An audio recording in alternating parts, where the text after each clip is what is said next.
All right. Hi, hello, and welcome to today's episode of Reminisce with Ash. And we begin with a bang. Actually, the legend Kumar Sangakkara is actually getting on live, but he is finding it hard to find his route. He is apparently new on Instagram, so he's getting it checked about how he's going to join live with me now. So I just helped him out with regards to how he's going to get live, and because he did DM me on the stories that I replied, and there he is. Amazing, Sangha. The request is gone through. Hi, Sangha. Finally, Ravi, finally. You had to video call Finally. me and help me out, huh? I mean, that's great, right? I mean, I saw 25 questions with Kumar Sangakkara and on Cricinfo, and you said what with regards to internet is something that you're still coming to terms with, Yes. and you said there are lots of things. Yeah, my children, they're 10 years old. They do things with phones and computers that I've never seen before. So I'm really a dinosaur when it comes to technology. That's cool. But Sangha, before I was about to take you live, I actually spoke about the 2011 World Cup final, right? That's not what we'll be talking about. We'll be talking about a much more happier memory of yours. I, But this, Ashwin, but this, Ravi, I have about 4 of those memories that I never once spoken about, 4 World Cup finals. So, we yeah. will do it today. We will do it today. Right. But tell me something. At the end of the final, I was very new to the international scene. I was watching you guys from the far distance, and the first thing that I noticed was that you had a big smile on your face. How did you manage it? Because on one side, teammates of mine who had won the tournament were crying, and the other side, you guys looked like you were poised to win it, and then MSD and Yuvraj took it away. So how did you manage to smile?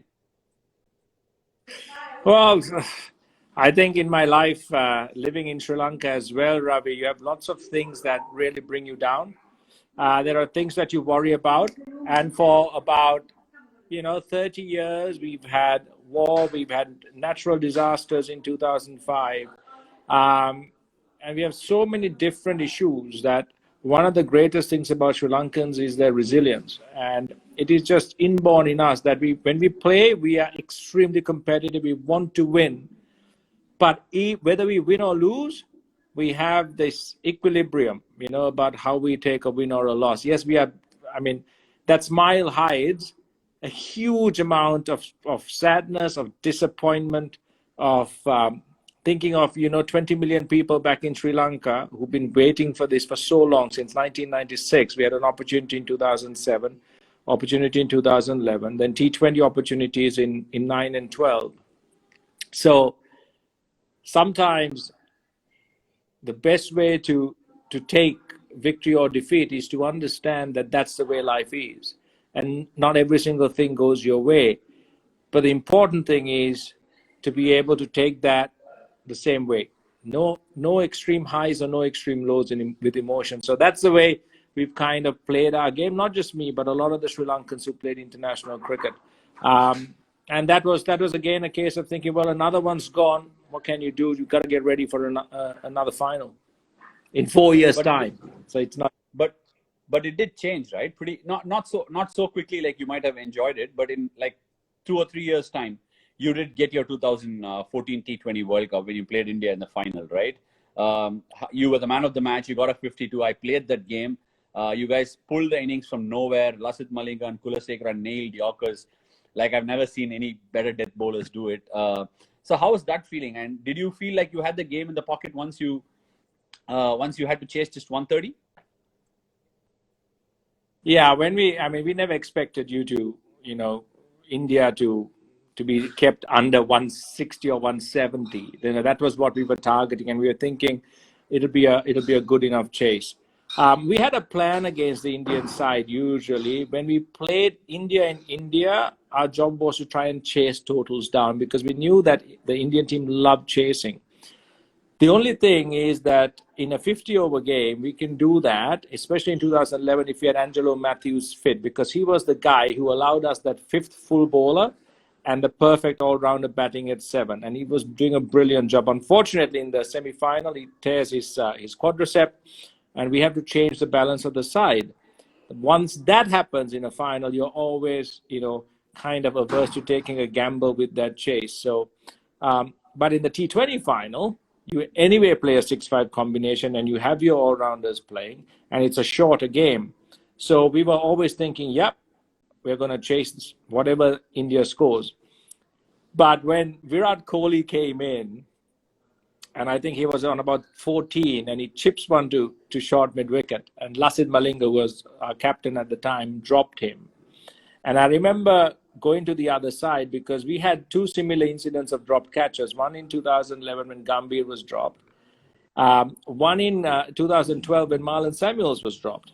Yeah, in Sri Lanka.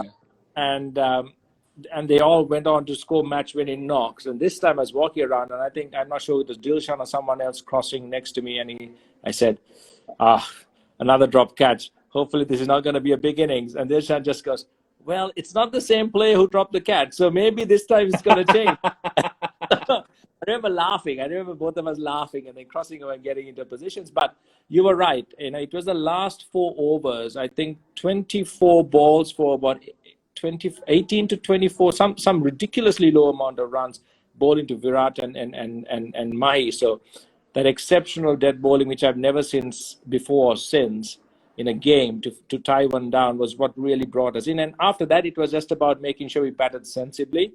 And I managed to get some thick inside edges and outside edges off you, Ravi, over the slips, past off my leg. And that helped as well, yeah. Yeah, I remember one thing about the game. It felt like, the moment we beat South Africa in the semi-finals, and you beat New Zealand in the semi-finals, didn't you? No, West Indies, rain helped us beat them, I think. Right, but there was a 5-wicket haul by Rangana Herath against New Zealand. Was it the same T20? So Ravi, that was the playoff for us to get to the second round, I think, or get to the semi-finals. Because if we had lost to New Zealand, we'd have been knocked out. And so I always think that it's actually easy on your nerves and your on your emotions if you're knocked out before a final, right? Because then you don't think, oh, we've come so close, why couldn't we take that one step? Then you're like 3-4 steps away, then you can say, okay, we had no chance. But when we scored 120, we walked in back to the dressing room knowing, okay, it's not the easiest of wickets, but 120 is nothing much. And ours was to try and break the Guptill-McCullum partnership. And the only way we could think of doing it with the opening guys, because if they batted 5 overs, the game was done.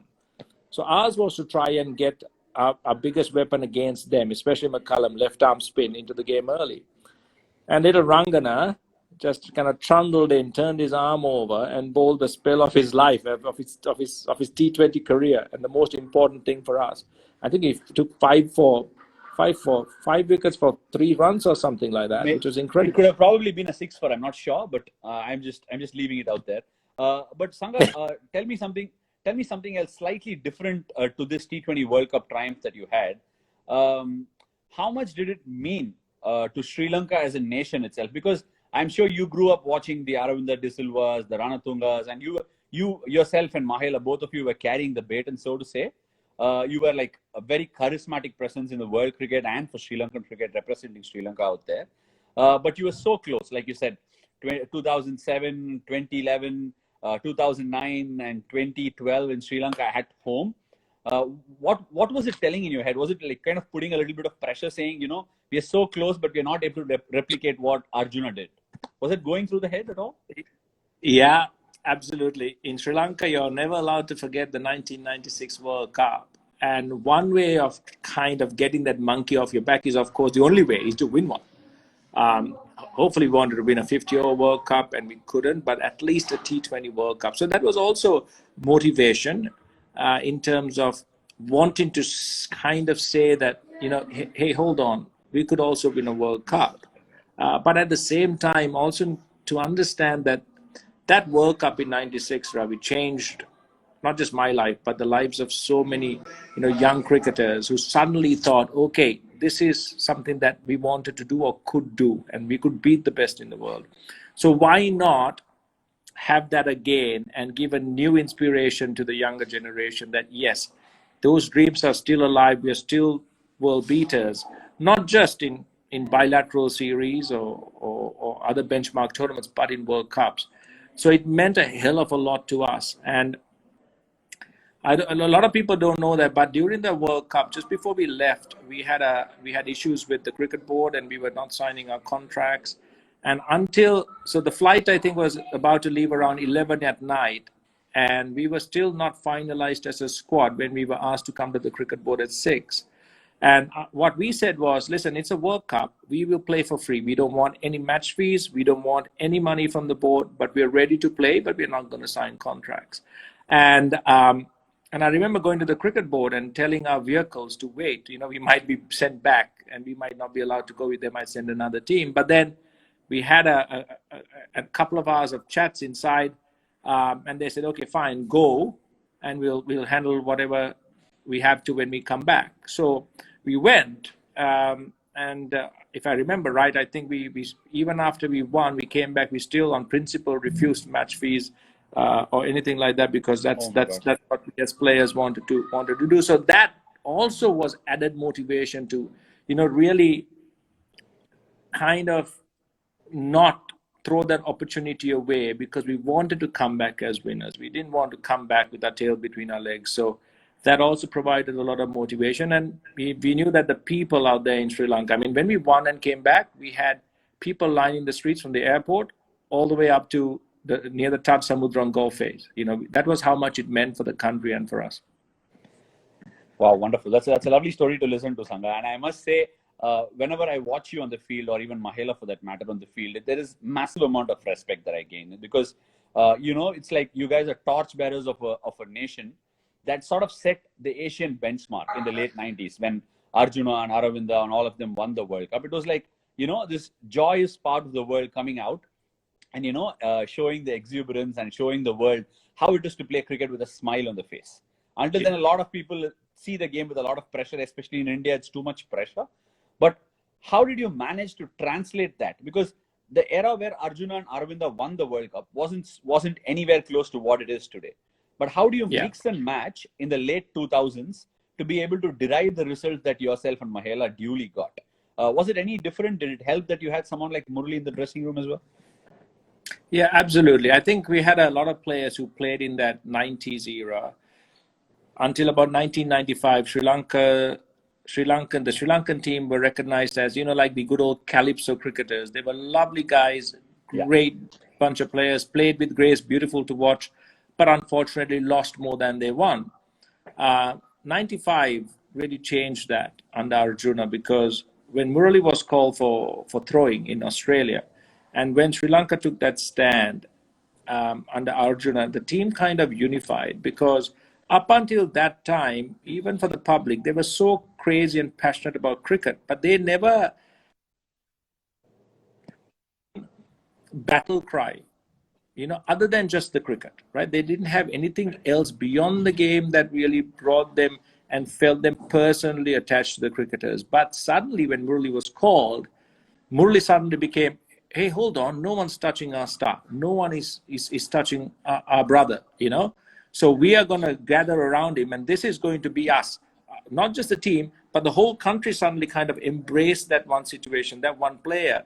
And the entire focus was, hold on, we were treated unfairly, Murali was treated unfairly, and this is the catalyst that really set the tone and set the road and the path towards winning a World Cup. So beyond 1999, when Sri Lanka as defending champs were knocked out of the first round in England in the World Cup, there was a huge cry for change. So Sana Jayasuriya takes over the captaincy. Marwan Athapattu, Mahela Jayawardene, already a senior player. When I joined the team, Mahela had already played 2.5 years of international cricket. Right. We had Murali and Vasi, who were stars in their own right. Aravinda and Hashan Tilakaratne, who had been in the wilderness after 1999, but came back when I started. So we had a really great mixture of people who kind of brought all the old knowledge and that experience from that journey from 95 to 99. And then we had these new breed of players who suddenly saw that and were inspired. So one of the biggest things that changed in our dressing room was the hierarchical system, because in the old days, right. I mean, you would also notice, it's very like you have the seniors, you have the juniors. Juniors are not expected to talk much or contribute much. They're expected to listen, do what they were told. So that's how we grew up. And unfortunately, that's not a healthy thing in a dressing room for long periods of time. Sometimes, maybe from 93 to 97, that may have been what worked for Sri Lanka, where we had Arjun Ranatunga, the strong captain, and a strong bunch of seniors. The most experienced, something that a lot of people don't realize. I think in 1996, Sri Lanka would have been the most experienced one-day side in the world in terms of one-day matches played. Right. But you saw the cracks beginning to appear when suddenly Aravinda became a star, Sanat Jayasuriya was a star, Vasi was a star, Murali was a star. And that kind of central, strong, ironclad control was not really working for the team. And you saw what happened in 99. So in 2000, under Sanat, it slowly started changing. And we were going and looking for strong individuals who were not only talented, but had strong ideas and opinions to contribute. And we welcome different opinions. Youngest players standing up and saying, giving of their thoughts, and the dressing room not going, "Oh, shut up, you're a youngster. What the hell do you know?" But the dressing room going, "Yeah, he's got a point. Maybe he sees things slightly differently. So maybe let's take that on board." So we also had cricketers like X-Factor cricketers suddenly coming through, Lasith Malinga, Ajanta Mendis, so on and so forth. Guys who didn't look like a typical cricketer, but we were as a team willing to take a risk on getting them quickly into a side so that they provided us with that kind of the unpredictable, the unknown that we could surprise opposition with. And the gel holding all of that together was definitely Muttai Muralidharan, because he's an exceptional human being, annoying as hell in the dressing room because he bloody talks all the time and he's always critical and always saying things that annoy you. We had a rule that if you're going to bat next, you never sat next to Murali, because he will come and tell you how good the opposition is and how bad you are. But the guy has an absolute heart of gold. He's such a humble man. He has no ego. So for a man who was revered in Sri Lanka, he always spent his time with the youngsters in the team. He would be in the back of the bus, playing jokes with them, talking to them as an equal. And that really helped build the confidence up of the youngsters, much more than what Mahela ever did. Because you had this one guy who would go to a hotel, call up the youngsters and say, "Listen, I'm going for dinner. What do you guys want for dinner? I'll bring it back." Then he'll go out, bring all the dinner back to his room and call everyone and say, "Okay, dinner's here, come and eat with me." And he'd help the youngsters, he'd answer questions with them, and he was just like one of the guys. So that really helped to break barriers down, break the ice, and really get the youngsters involved in our team culture. And we had certain standards we set down. We were very competitive, not just with other teams, Ravi, but also in between us. So if one guy got 100, it was like a matter of honor that everyone tried to follow that. Get one, get two, get a double, get to 10,000 runs. So we were kind of chasing milestones alongside each other. And that kind of healthy competitive nature really helped us. And our dressing room, Ravi, if you ever came into a dressing room, there was never a talk of contracts in terms of who got more money or who got more corporate endorsements. There's nothing like that. I mean, we had rules like, if we had man of the match and man of the series awards that were usually shared out among the team, we had a specific bank account that we used to maintain under the manager's name. And all that money would go there, and it was to help out people who needed urgent operations or medical treatments for themselves or for their children. So we had various things that we brought in to try and make the team feel as if they had a duty socially to the fans as well, to people beyond and outside the team. And that connection for us with our fans, with the people who watched us, really helped. So we had all these really kind of healthy mechanisms in the side to keep ourselves grounded, to understand that cricket was just a game, and this helped us to do more things in life and to help other people with their lives. So that kind of kept our focus kind of balanced, Ravi. We knew that we had to work as hard to play cricket, but at the same time, the benefits that we gained from it was to be shared. That's interesting. You said that you looked at there is a tendency, especially in a country like India where we play the game. that we tend to see, when I say we, I'll have to include myself in the community and many more. Sometimes we are larger than the game itself, larger than, people out there. But suddenly when you're put in times like we are in right now, you get a perspective of how the world outside is much more balanced, and there are so many struggles out there. Is it because that the country as a whole has gone through so many adversities? Because I saw one of your lectures when you delivered it about how much the war impacted your life in Sri Lanka, right?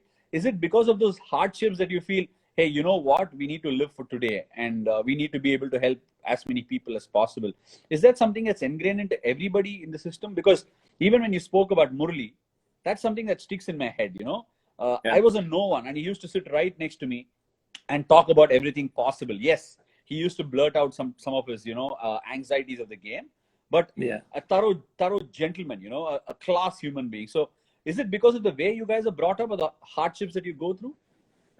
I think it's a combination, Ravi. It's a case of it's a strange thing for us. Cricket has always been something that we loved. It's a passion, but it's still a game. And to all of us, we understand that life and cricket sometimes intertwine, but it's still just a game, and life goes on beyond and after cricket. It's the same thing. We had the tsunami, we had a war, we had so many other. We have floods. We have various things that come and go in our lives. But for us, the important thing is that we remain focused. We control what we can control. We enjoy life. We enjoy our moments, and we enjoy playing on that cricket field, because the journey is the final vindication of it. Yes, you win and you'll achieve certain things along the way, but for a lot of the guys who leave this game in Sri Lanka, the best thing is that you don't leave with any bitterness, right? You might not have achieved everything you wanted to achieve. You might not have wanted to retire or be dropped or be injured. But sometimes, if you focus on those, you miss the forest for the trees, right? So it's something that I think as Sri Lankans we have certain sayings, that are really funny. It's lost in translation. But you say, even if the ship is sinking, you need to live in the moment. You need to enjoy that moment. No, So, it's clear. yeah. I'm not missing it in translation. I love how you said you're missing the forest for the trees. Yeah. And when we were in Pakistan and we were attacked in 2009 and we came back to Sri Lanka, Ravi, there was a Swami from the Art of Living Center who came down to help us with our breathing and our focus and our kind of mental stress. And I still remember one of the questions he asked us was, when are you going to be happy? And he said, we are always trained to think that we'll be happy when we achieve something. You win a World Cup, you win a match, you score 100, you get a job, you get married, you have kids, you get a promotion, a raise, so on and so forth. But it's always a moving target. The goalposts are always, you move it yourself without knowing. And he said, just be happy now. That's it. That's the simplest thing. Just be happy now, in this moment now, not when something happens or not when you achieve. Now. You're listening to a song, be happy. Watching TV, be happy. Playing cricket, be happy. Enjoy the moment, be in it. So that really stuck with me when he said that, because that kind of was the way that Sri Lankans always have looked at life. Wow, that's. I mean, staying in the present is easier said than done. I totally get it. Right, and you're tired of it, but it's Yeah, but Sangha, another very interesting thing that I came across when I was looking up on you was about the law college that you enrolled yourself into. How difficult was it to manage law and cricket, and eventually, be told that you need to choose one between the two? How was it? How was that decision? It was very difficult, because I came to Colombo. We have when I entered university, there was only one law faculty for the whole island, and there were 200 intakes from the whole island for 1 year. So I was very happy that I managed to get in. And my father is an attorney at law, and I was the only child of his. I have 3 other siblings who was crazy enough to say yes when he suggested law. Even other 3 just said no way. So I came to Colombo to study law, not to play cricket, because I was at school level. I was what you would call a good but nothing exceptional. Whereas if you take Mahela, Tilan Samaravira, and a few other players, when they were 16, you knew that they played for Sri Lanka because they were amazing even at that age. But when I came to Colombo, because of our civil troubles, we had an insurrection by a party called the JVP.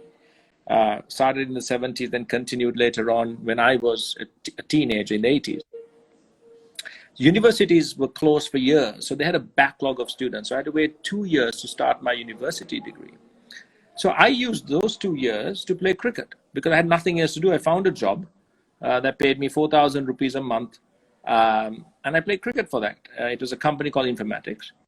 And then I joined a bank, played some cricket, and suddenly, for my lucky stars, and unfortunately for Sri Lanka, the national team lost in the first round of the World Cup. And selectors, as you know, in our part of the world, they just went, oh, okay, that's it. These guys are too old. We need to get rid of all of them, and we need young blood. And you must have heard this call from the selectors time and time again. Pakistan, Sri Lanka, India, it's not very different at certain times. So I got lucky because it was right at the moment that I had a really good under-23 season. And suddenly I was in the A side. And suddenly by the time I started my first year at university, I was in the A side and then the national side. So we had a rule that said you had to attend 60% of the lectures. And I remember, and probably made the mistake of saying, I won't be able to come for 60% of the lectures because I probably could have got someone else to sign my register for me, saying that because then I could have sat my exams. But then I remember I was told, no, this is an academic institution. You're not here to play cricket. And I kind of said, well, actually, I'm playing for the country. And they said, well, it doesn't matter what you're doing or who you're playing for.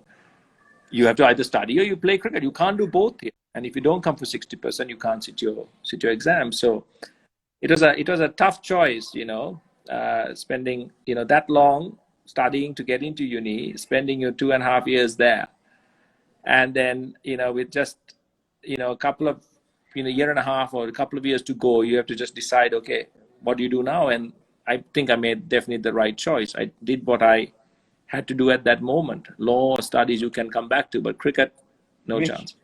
Making a choice, but I want to ask, do you think it's right for a professional degree expecting you not to play for the country and it doesn't matter? Do you think they should have allowed you to sit the law exams? What do you think now in hindsight? Well, I think the most important thing is to have balanced individuals who are not weighted, just in extremes in one way or the other.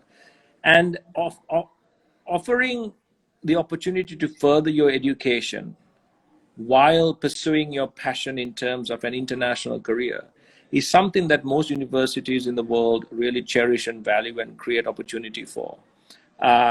If you take the US, my sister, who was national tennis champion at 15, went on a full scholarship to Brown in Providence, and she played number one singles for her university, and she ended up, with a double degree.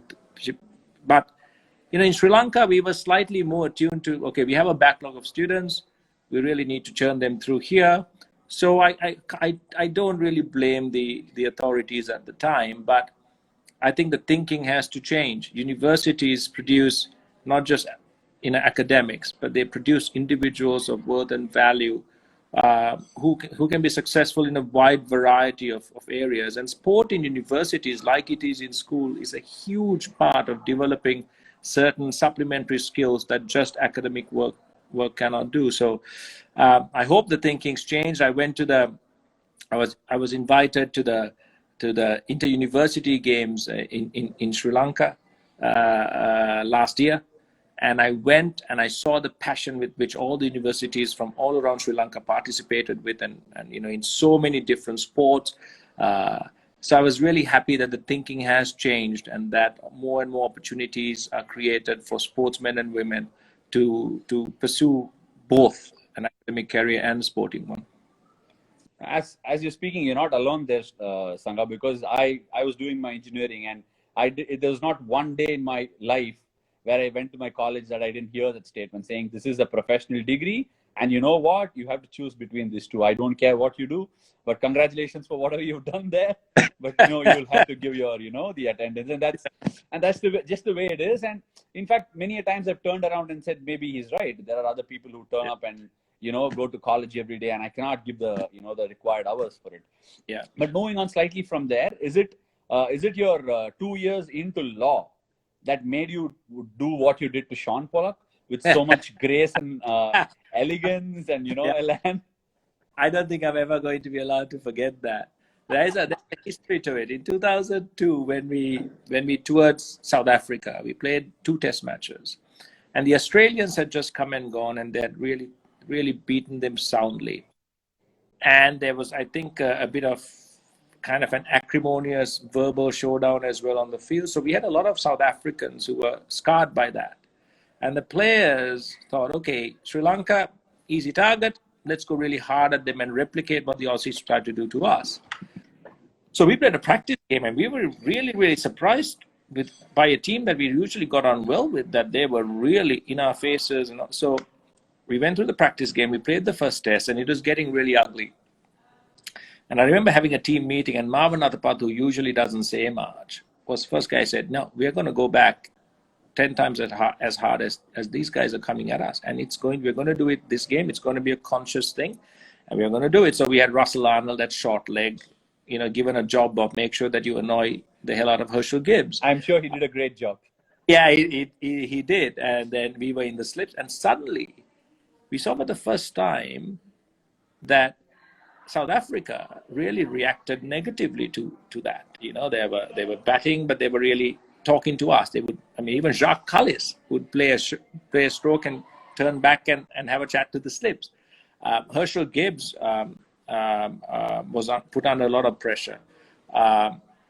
And even though we narrowly lost that game, we suddenly thought, okay, maybe this is an aspect that we could bring into our cricket when we play South Africa. And we never forgot that lesson. And until about 2006, when we played South Africa, wherever we played them, we brought out that kind of uglier side.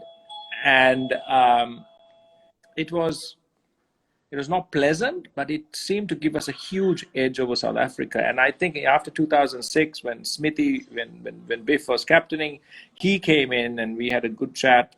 And we kind of drew a line in the sand. And ever since that time, we played hard, but we got on much, much better with them. Yeah. But it was something I've seen so many times, and it was something that really worked in that game, because that was a game that we tied and miscalculated the Duckworth-Lewis by 1 run and were knocked out of the tournament. Yeah. So, it was in the past, Ravi. I'm mellowed since. Yeah, as long as you're gonna be on screen doing commentary or whatever you do, a masterclass, people are going to continue asking you that question. You're never going to run away from that, because you know what? I felt it was hilarious.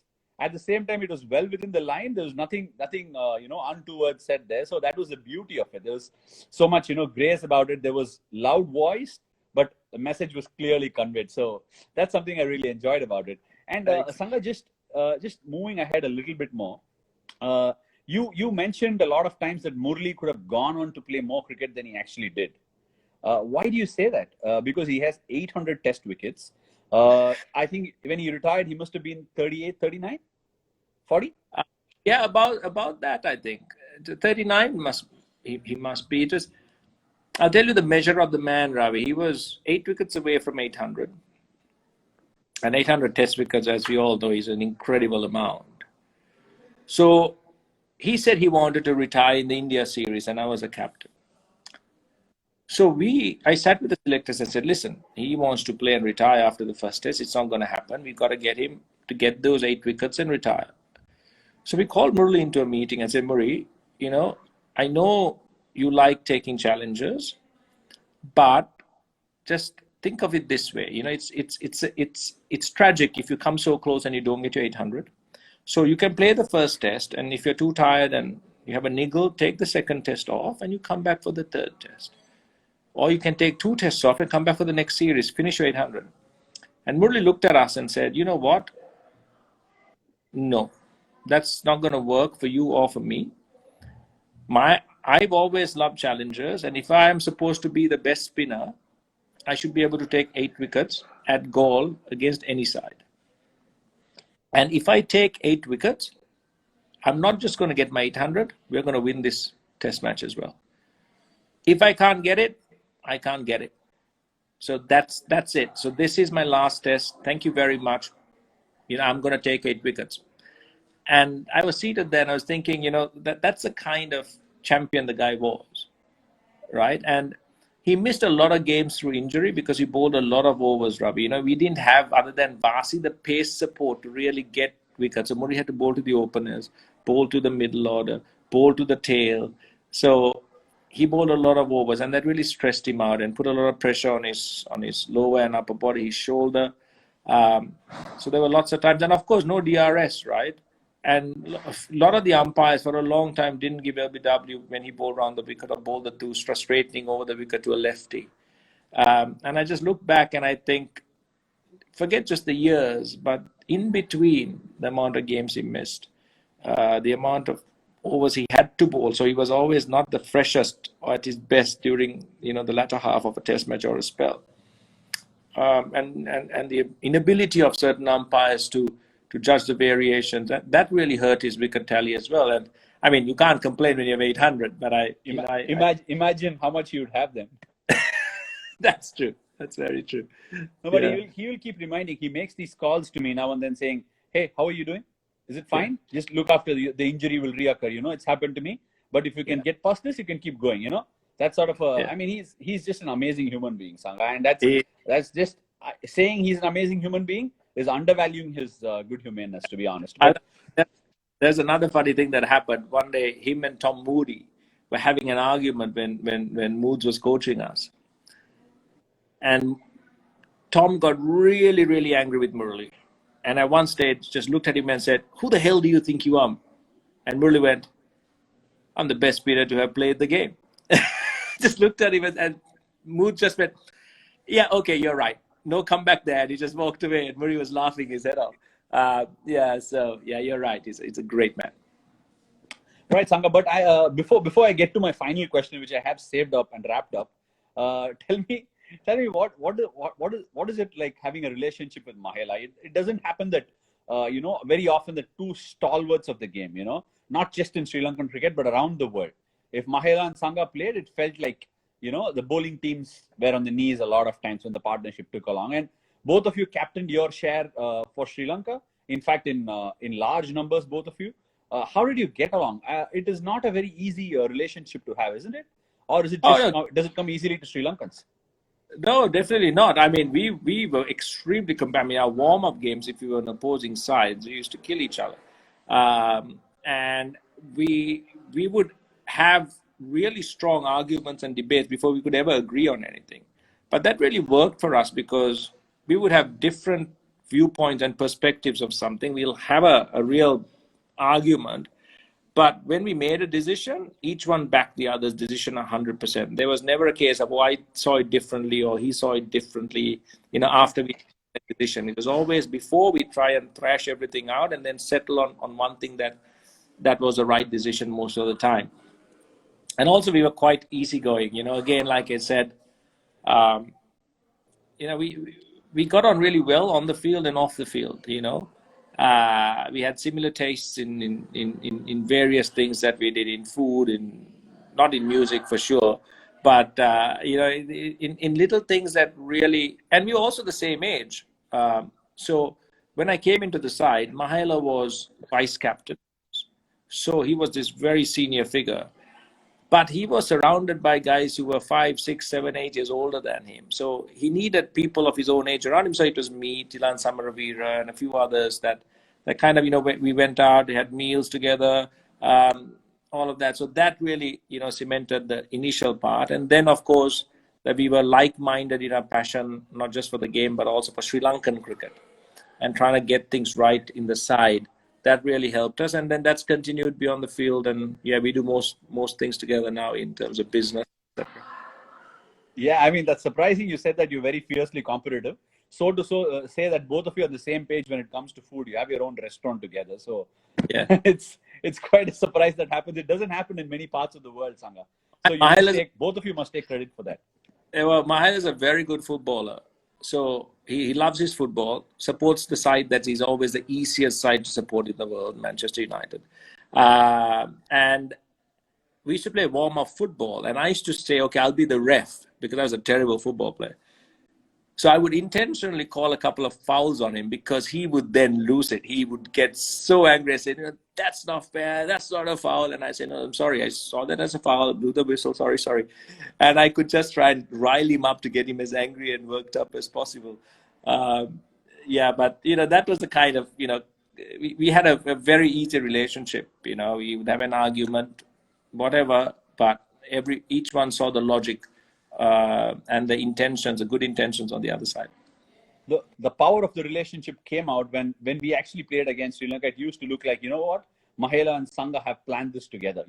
That's the sort of a feeling everybody got. None of us could actually see both of you as two separate entities because that's how it looked on the field. Many a times it looked different when other people are going about it, but it was never like that when Sangha and Mahela were playing for the team. So that's sharp credit to both of you. And Sangha, before I wrap this up, I know I've just gone beyond what I promised you to because of the lovely insights that you're giving us. Pleasure. The one question, I'm sure this is not going to put you in a very uncomfortable state. Tell me what happened at the toss in the 2011 World Cup. I saw 2 tosses. I was standing in the dressing room. I went inside and I didn't have an answer to the coach. So what was it? What happened? Absolutely. It was a case of, I think it was the crowd. The crowd was huge. It never happens in Sri Lanka.